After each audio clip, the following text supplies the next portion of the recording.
Assalamualaikum dear students. Today we are going to discuss example number 6 है हमारे पास। इसमें हमने प्रूव करना है ये बेसिक प्रॉपर्टीज हैं आपके पास।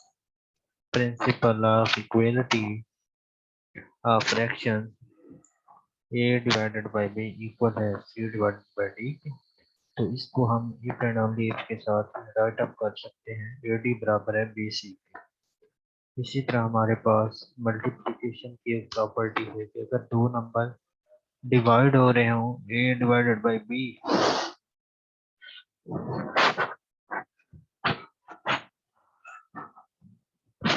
One divided by a dot one divided by b, तो इसको हम क्या लिख सकते हैं वन और ए बी। इसी तरह हमारे पास थर्ड प्रॉपर्टी है कि a divided by b multiply हो रहा है c डिवाइडेड बाई d। तो इनको हम कंपोज करके कैसे लिखते हैं a c divided by b D.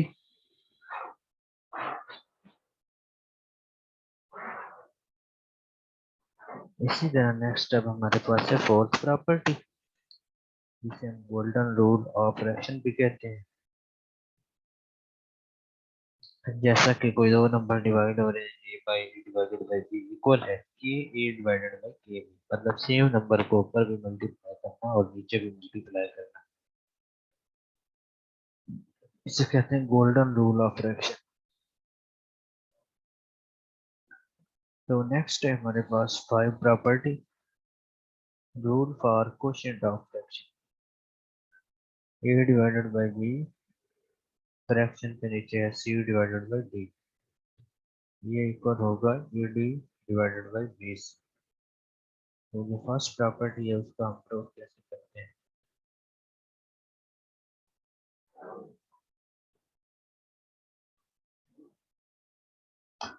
A divided by B जो है वो अप्रोक्सीमेट करता है सी डिवाइडेड बाई डी को। इसमें हमने दोनों साइडों के ऊपर बी डी के साथ मल्टीप्लाई करवा दिया। मल्टीप्लाई करवाने के बाद ए बटा बी जो है इसको हम सेपरेटली लिख सकते हैं A dot one divided by B. इसी तरह equal to C dot one divided by D लिख सकते हैं A into one over B dot B. यहाँ पर हमने मल्टीप्लीकेशन का जो associative rule for multiplication use किया है, और इसी तरह इक्वल होगा C dot into one over D dot B D, और ये बराबर हो जाएगा C into B D dot one over D. इस तरह से हमारे पास ए डी इक्वल हो जाएगा सी बी के। और हम जानते हैं कि ए डी बराबर है बी सी के। तो हम क्या कर सकते हैं, इसमें हम ए डी को मल्टीप्लाई करवा देंगे one over B dot one over D. दोनों साइडों के ऊपर हम one over B dot one over D के साथ जब मल्टीप्लाई करेंगे, तो मल्टीप्लाई करने के बाद हम A dot one over B dot D dot one over equal B dot one over B dot C dot one over D. आपकी कैंसिलेशन ये हमारे पास आ जाएंगे ए डिवाइडेड बाई बी, और वो बराबर हो जाएगा C divided by D. Second part है हमारे पास A B into one over A dot one over B after multiplication A dot one over A dot B dot one over B equal to one dot one equal हो जाएगा one. Thus AB and 1 over A dot 1 over B are the multiplicative inverses of each other, but multiplicative inverse of AB is 1 over AB. 1 over AB equal होता है 1 over A dot 1 over B। Third property है हमारे पास A divided by B dot C divided by D, A dot 1 over B dot C dot 1 over D।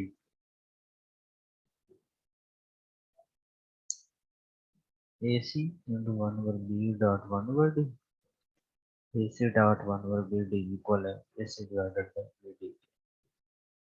इसको हम A over B dot C over D और equally four combine mod में लिख सकते हैं।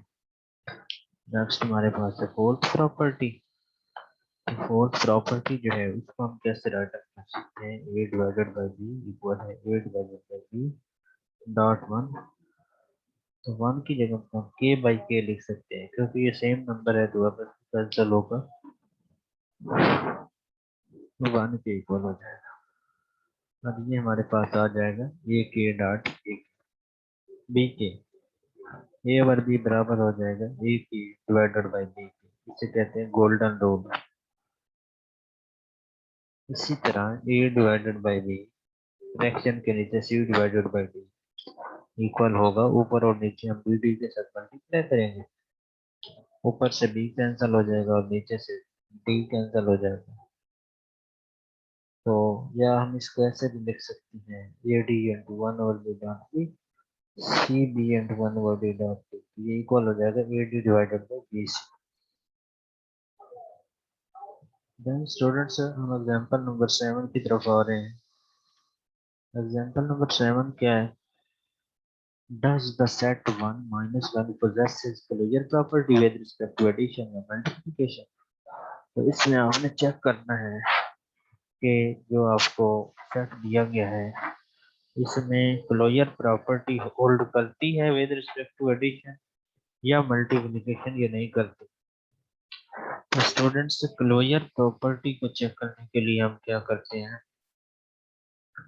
Set के हर एलिमेंट को चाहे हम प्लस करें माइनस करें, अगर with respect to addition check करना है तो हर एलिमेंट को एक दूसरे में चेक करना है कि उनका जो आंसर है वो उसी सेट में अगर जा रहा है तो फिर वो सेट क्लोजर होगा। और अगर मल्टीप्लाई की रिस्पेक्टिव चेक करना है तो फिर हमने हर एलिमेंट को मल्टीप्लाई करके देखना है कि उसका आंसर उस सेट में जा रहा है या नहीं जा रहा।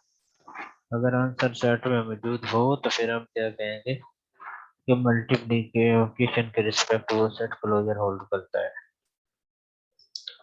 तो ये हम पहले एडिशन के रिस्पेक्टिव चेक कर रहे हैं। 1 प्लस 1 क्या होगा, इक्वल होगा 2, टू तो इसमें होल्ड नहीं लाई करता। 1 प्लस इंटू माइनस 1 बराबर है 0 पे, 0 भी एग्जिस्ट नहीं करता। और अगर माइनस 1 प्लस 1 करें तो फिर माइनस 1 इंटू माइनस 1 इक्वल है माइनस 2 के। तो 2 0 1 ये सारे नंबर जो हैं गिवन सेट में बिलोंग नहीं करते। तो all the sum don't belong to given set, so it doesn't possesses closure property with respect to addition. अब हम मल्टीप्लिकेशन के रिस्पेक्टिव चेक कर रहे हैं जो 1.1 इक्वल होता है 1 के, 1.1 इक्वल है -1, -1.1 is equal to -1, -1 into -1 is equal to 1. All the products belong to given set, it is closed with respect to multiplication. सारे जो प्रोडक्ट्स हैं वो गिवन सेट से बिलोंग करते हैं और वो क्या है, क्लोज है विद रिस्पेक्ट टू मल्टीप्लिकेशन।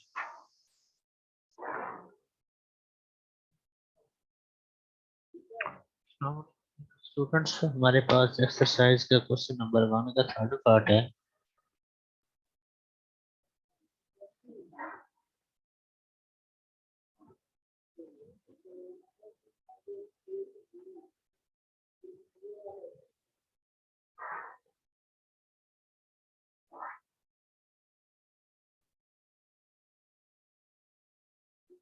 ये स्टूडेंट्स 1 का जो थर्ड पार्ट है हमारे पास, इस सेट के अंदर एलिमेंट्स कौन कौन से हैं,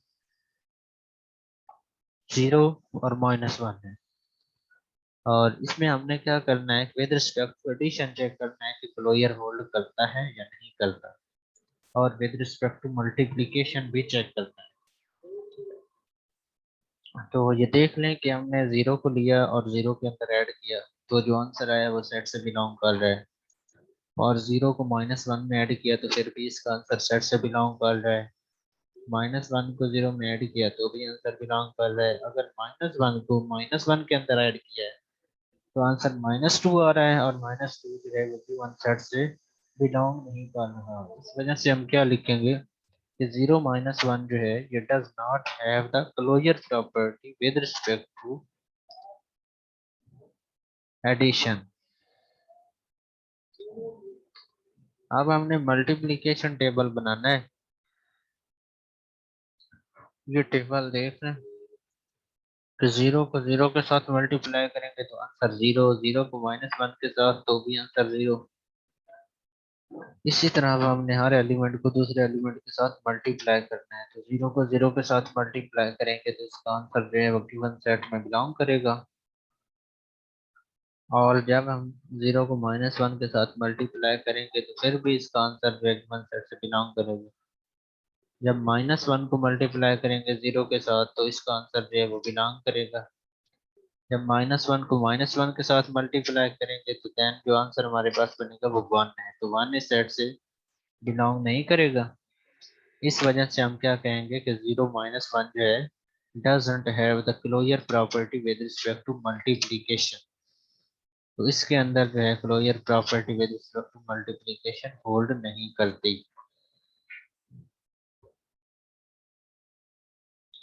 इसके बाद है हमारे पास 1 का फोर्थ पार्ट। तो इसके अंदर जो सेट है हमारे पास उसमें हमने दो एलिमेंट्स लिए हैं, 1 और -1 को। तो इसमें भी हमने 1 by 1 एडिशन चेक करना है और with respect to multiplication check करना है। तो एडिशन के लिए हमने क्या करना है, हर एलिमेंट को दूसरे एलिमेंट के अंदर ऐड करना है और चेक करना है कि इसका जो आंसर है वो गिवन सेट में बिलोंग कर रहा है या नहीं कर रहा। अगर आंसर सेट से बिलोंग करता है तो जो सेट हमें गिवन है वो सेट क्या कहलाएगा, क्लोजर कहलाएगा विद रिस्पेक्ट टू एडिशन। अगर हम उसको एडिशन के रिस्पेक्टिव चेक कर रहे हैं तो, और अगर with respect to multiplication check करते हैं तो फिर वो क्लोजर होगा विद रिस्पेक्ट टू मल्टीप्लिकेशन। तो हमने 1 को 1 के अंदर ऐड किया तो आंसर क्या बनेगा, 2। तो गिवन सेट से बिलोंग नहीं करता। अगर एक भी नंबर बिलोंग ना करे तो फिर भी वो क्लोजर नहीं होता। तो स्टूडेंट्स जब हमने 1 को -1 में ऐड किया तो इसका आंसर 0 आया और 0 भी बिलोंग नहीं कर रहा।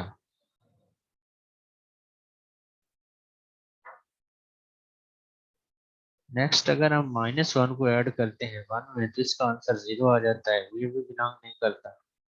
और अगर -1 को -1 के अंदर ऐड करते हैं तो फिर भी इसका जो आंसर है वो बिलोंग नहीं करेगा।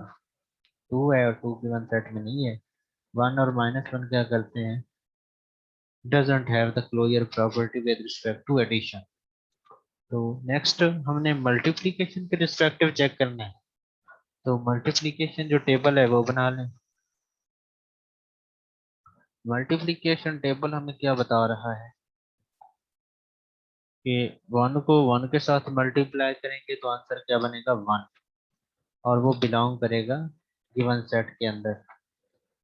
और इसी तरह जब हम 1 को मल्टीप्लाई करवाएंगे -1 के साथ तो इसका आंसर क्या बनेगा, -1। और -1 कहाँ से बिलोंग करेगा, 1 -1 से। -1 को मल्टीप्लाई करेंगे 1 के साथ तो फिर भी आंसर -1 और वो भी बिलोंग करेगा। और अगर -1 को -1 के साथ मल्टीप्लाई करते हैं तो आंसर 1 होगा और वो भी गिवन सेट से बिलोंग करता है। तो ये एग्जाम्पल की तरह ही है, 1 और -1 जो है वो क्लोजर प्रॉपर्टी रखते हैं। ये सेट जो है इसके अंदर क्लोजर होल्ड करती है with respect to multiplication.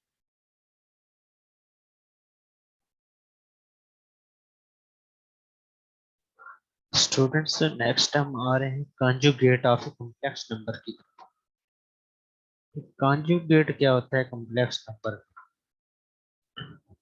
For a complex number z is equal to x plus iota y, the complex number z bar is equal to x plus iota y bar। Complex number जो है वो क्या करता है, conjugate जो होता है वो कॉम्प्लेक्स नंबर के अंदर क्या चेंजिंग लेकर आता है। तो कॉन्जुगेट जो होता है ये अयोटा की अलामत को चेंज करता है। जहाँ पर अयोटा मौजूद होगा तो उसके साथ वाली अलामत जो है वो कन्वर्ट हो जाएगी। x प्लस अयोटा y का कॉन्जुगेट इक्वल हो जाएगा x माइनस अयोटा y। ये कहलाता है conjugate of z। z and z are have seen real part but their imaginary parts differ in sign, so G and G bar are called conjugate of each other. Thus 5 plus 4 iota and 5 minus 4 iota are conjugate complex numbers. फिर जो है ये क्या कहलाते हैं? conjugate complex numbers कहलाते हैं. Note है आपके पास, अगर G और G बार आपस में इक्वल हैं then G is called self conjugate. G क्या कहलाएगा? self conjugate कहलाएगा. Since for A belong to R, A conjugate बराबर है A के, every real number is self conjugate.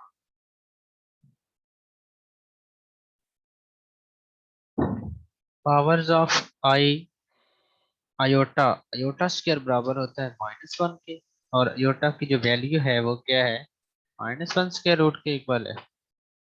Iota cube equal होगा iota square dot iota, -1 dot iota बराबर होगा minus iota के.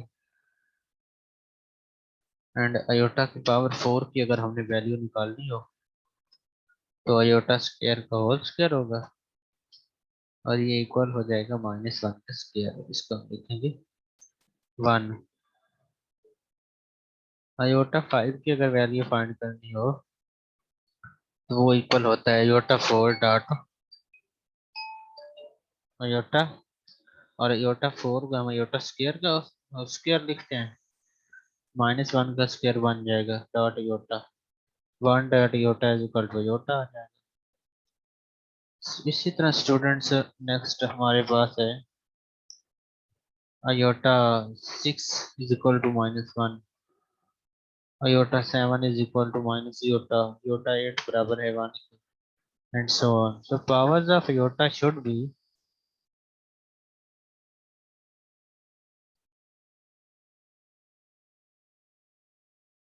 expressed in terms of powers of iota square.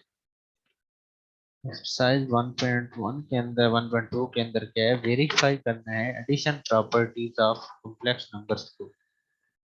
तो first of all हमारे पास है complex closure property. Closure property को हम किस तरह वेरीफाई करते हैं? ए बी और सी डी जो है ये दोनों बिलोंग करते हैं कॉम्प्लेक्स में से.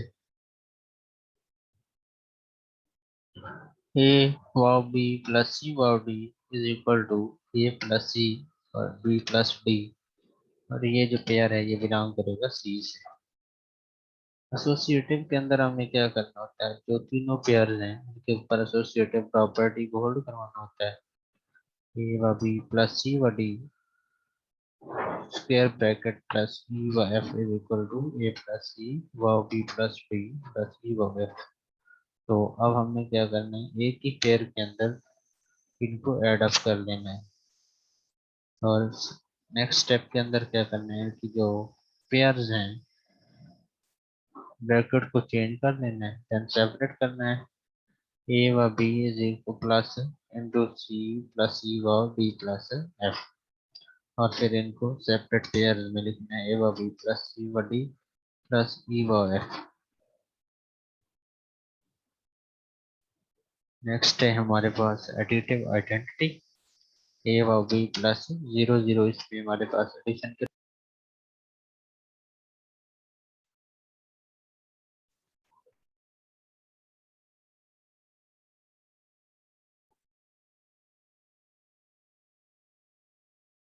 C is equal to x plus iota y. Operation अगर हमने कॉम्प्लेक्स नंबर के ऊपर कोई अप्लाई करने हैं तो g1 is equal to x1 plus y1 is equal to x1 plus iota y1, and g2 is equal to x2 y2 is equal to x2 plus iota y. With respect to addition अगर हमें check करना है तो g1 plus g2 के लिए g1 का fair लिखेंगे plus के बाद g2 का, और रियल पार्ट्स को आपस में सब ऐड करेंगे, एंड इमेजिनरी पार्ट को सेपरेट ऐड करने के बाद दोनों को पेयर की फॉर्म में लिख देंगे.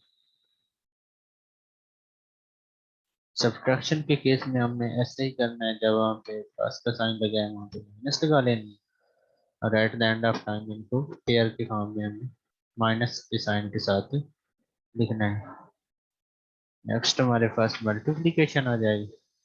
तो ये कॉम्प्लेक्स नंबर की जो मल्टीप्लिकेशन है, इसका रूल क्या होता है कि हम फर्स्ट को पहले पेयर के x plus iota y one dot x two plus iota y two हमारे पास है, तो हम मल्टीप्लाई कर लेंगे x one x two plus iota x one Y two plus iota x two Y one plus iota square y one Y two. Iota square की value लगाने के बाद हमारे पास रियल पार्ट आ जाएगा, और जो इमेजिनरी पार्ट है उसमें से हमने योटा कॉमन ले लेना है। तो X one x two minus Y one Y two, वो X one Y two plus X two Y one, ये हमारे पास इसकी वैल्यू बन जाएगी। नेक्स्ट डिवीजन है, तो इसमें हमने दोनों कॉम्प्लेक्स नंबर्स को डिवाइड करने हैं। डिवाइड करने के बाद हम इसका रैशनलाइजेशन करेंगे। इसकी नीचे वाले जो नंबर है उसका साइन चेंज करके मल्टीप्लाई भी करेंगे और डिवाइड भी करेंगे। डिवाइड करने के बाद हमारे पास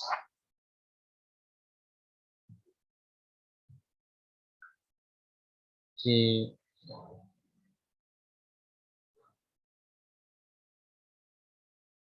आ जाएगा, हमारे पास X one x two minus iota x one by two plus iota x two by one minus iota square by one by two. नीचे फ्रैक्शन क्या आ जाएगा, एक्स टू का स्क्र प्लस वाई टू का स्क्र। इसमें हम real fraction के ऊपर से रियल पार्ट को सेपरेट करेंगे और इमेजिनरी को सेपरेट करेंगे। X one x two plus y one Y two plus iota x two Y one plus x one Y two divided by x two का square plus Y two का square. And then इनको हम fraction की form में separate separate लिखेंगे और उसका फिर एक ही पेयर जो है उसकी फॉर्म में इसको ले आएंगे।